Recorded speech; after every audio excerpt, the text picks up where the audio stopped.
তো আজকে আমি গিয়েছিলাম তরাই ফেস্টিভ্যাল 2025, যেখানে চলছিল হ্যাপি আওয়ার। আর হ্যাপি আওয়ার মানে বুঝতেই পারছো যে খুশির কিছু মুহূর্ত। তো তাই সেখানে হচ্ছিল কিছু কালচারাল প্রোগ্রাম, এমনকি বিভিন্ন ধরনের ইভেন্ট, প্রোগ্রাম, ডান্স, তারপরে আর্ট, বাচ্চাদের জন্য বিভিন্ন ধরনের খেলনা। তো তারপরে দেরি না করে ভিতরে এসে দেখি যে বিভিন্ন ধরনের কস্টিউম পরে মানুষরা সেজেছিল।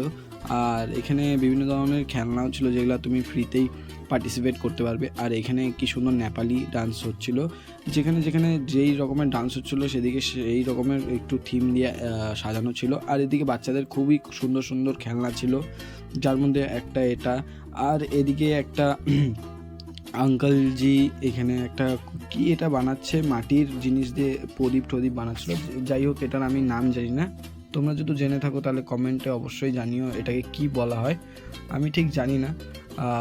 তো খুবই সুন্দর জিনিসটা বানাচ্ছিলো, এখানে প্রদীপ টদীপ কত সুন্দর ঘটের মতনও বানাচ্ছিলো। তো যাই হোক, এখানে বাচ্চাটা ট্রাই করছিল। আর এদিকে এই সাইডে ছিল গুজরাটি ডান্স হচ্ছিল। আর বাচ্চাদের জন্য খুবই সুন্দর আয়োজন করা হয়েছিল, বসে আঁকো প্রতিযোগিতা, সিট অ্যান্ড ড্র, আর খুবই সুন্দর সুন্দর জিনিস আঁকানো হচ্ছিলো। আর তারপরে চলে আসি এই দাদাটার কাছে, যেখানে দাদাটা সবার পোর্ট্রেট বানিয়ে দিচ্ছিলো, খুবই সুন্দর সুন্দর।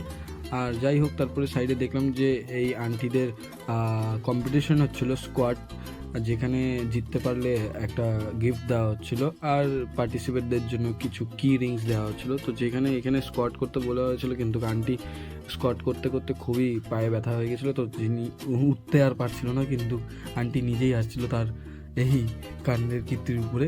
তো যাই হোক, কিন্তু খুব কষ্টের ব্যাপার ছিল। তারপর লেডিসদের এই সেকশনে চলে আসলাম, খুব সুন্দর সুন্দর কানের দেখলাম। তারপরে কানে দেখতে দেখতে চলে আসলাম এই বাচ্চাদের স্নেক অ্যান্ড ল্যাডার খেলনাতে। তারপরে সাইডে আরও বাচ্চাদের খেলনা জিনিস দেখতে দেখতে প্রচণ্ড ক্রাউড ছিল। সবথেকে বেশি আমার ভালো লেগেছে এই পুতুল নাচ, আমি কোনোদিনও দেখিনি, লাইফে ফার্স্ট দেখলাম এই পুতুল নাচ।